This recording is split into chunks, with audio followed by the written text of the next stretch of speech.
Ya, setelah kita mengetahui bahwa ada kemungkinan bahwa sel punca mempunyai potensi yang cukup besar untuk menciptakan organ, dan mungkin kita perlu mempelajari apa itu sel punca sehingga kita bisa berpikir bagaimana caranya bisa memproduksi organ tanpa harus mengorbankan nyawa orang lain, maka kita perlu mengetahui dulu definisi dari sel punca. Apa itu sel punca? Ya, atau stem cells dalam bahasa Inggrisnya. Sebelum kita mengerti tentang sel punca, kita harus bercerita tentang kehidupan dulu. Apa itu kehidupan? Cerita kehidupan, terutama kehidupan manusia. Semua dimulai dari sini. Dimulai dari saat sel sperma masuk ke dalam sel telur, inti dari sel sperma. Nah, inti dari sel sperma bergabung dengan sel telur. Sel sperma ini membawa 22 kromosom berserta satu kromosom Y atau kromosom X. Sedangkan di dalam sel ovum atau sel telur ini ada 22 kromosom juga dan juga satu buah kromosom seks. Setelah mereka bergabung, terjadilah yang namanya zigot. Lalu zigot itu akan membelah dua, lalu membelah menjadi 4, lalu kemudian membelah menjadi lebih banyak. Pada taraf ini sering kita sebut dengan istilah morula. Lalu dia berkembang lebih jauh menjadi suatu tahapan yang kita sebut dengan istilah blastula. Lalu dari blastula berkembanglah menjadi janin, lalu lahir gitu ya, bayi lahir, lalu mengalami perkembangan sehingga menjadi dewasa. Satu hal yang kita perlu ingat, kalau kita perhatikan di sini, sel dari sini saat membelah jadi 2, menjadi 4, menjadi lebih banyak, mereka cenderung masih seragam, bentuknya masih mirip.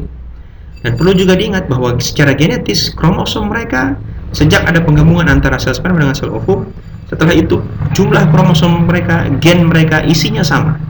22 kromosom kalau ada gen untuk mata, gen mata semuanya dua-duanya sama. 4 sel ini identical secara genetis. Akan tetapi di akhir masa perkembangan gitu, setelah menjadi janin bahkan sampai berkembang menjadi dewasa, kita menemukan bahwa selnya yang dimiliki oleh badan kita tidak lagi seragam. Ada sel syaraf, ada sel darah merah, ada sel jaringan ikat, ada sel darah putih, dan ada sel epitel. Semuanya berbeda, tidak punya kemiripan sama sekali, dan jauh berbeda dengan sel waktu di awal-awal masa kehidupan.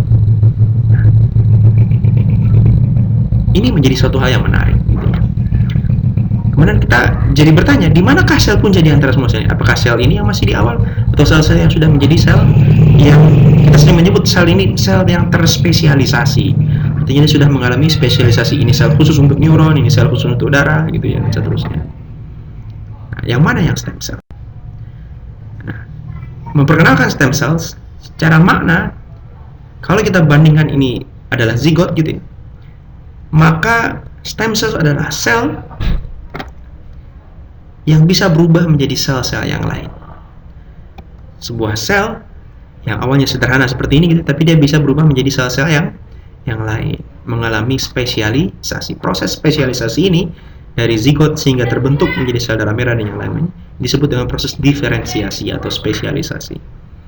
Nah, stem cells adalah sel sumber awal yang bisa mengalami spesialisasi itu disebut dengan istilah stem cells atau sel punca. Maka definisi stem cell adalah sel yang dapat terus-menerus membelah diri dan juga dapat berspesialisasi menjadi sel atau jaringan tipe yang lain.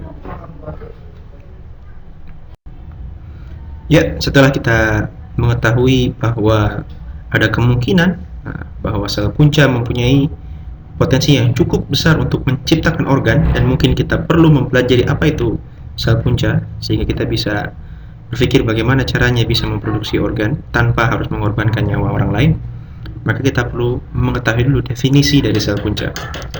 Apa itu sel punca? Ya, atau stem cells dalam bahasa Inggrisnya. Nah, memperkenalkan stem cells secara makna, kalau kita bandingkan ini adalah zigot gitu ya, maka stem cells adalah sel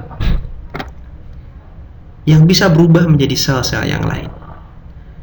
Sebuah sel yang awalnya sederhana seperti ini gitu, tapi dia bisa berubah menjadi sel-sel yang lain, mengalami spesialisasi. Proses spesialisasi ini dari zigot sehingga terbentuk menjadi sel darah merah dan yang lain-lain disebut dengan proses diferensiasi atau spesialisasi. Nah, stem cells adalah sel sumber awal yang bisa mengalami spesialisasi itu disebut dengan istilah stem cell atau sel punca. Maka definisi stem cell adalah sel yang dapat terus-menerus membelah diri dan juga dapat berspesialisasi menjadi sel atau jaringan tipe yang lain. Secara konsep, intinya sel punca itu punya dua hal yang harus bisa dikerjakan. Yang pertama, dia bisa membelah diri menjadi dirinya sendiri.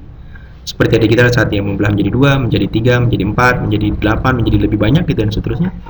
Dia juga mengalami diferensiasi. Jadi dia punya dua spesialisasi kemampuan.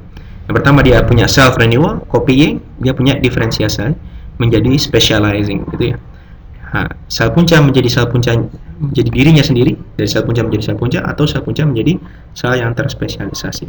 Kenapa harus ada dua? Harus ada self renewal dan harus ada diferensiasi. Kenapa begitu? Secara prinsip seperti ini. Kalau kita bayangkan kita punya satu buah sel punca gitu ya. Satu sel punca ini bisa membelah diri menjadi dua. Yang satu tetap dalam bentuk sel punca, yang satunya lagi digunakan untuk spesialisasi. Dan ini bisa dilakukan terus-menerus. Sel punca yang tadi dia bikin juga mengalami pembelahan gitu, self renewal, pada saat yang sama juga mengalami diferensiasi. Maka dia menjadi semacam kayak bank sel. Ya, Anda punya sel darah merah gitu ya.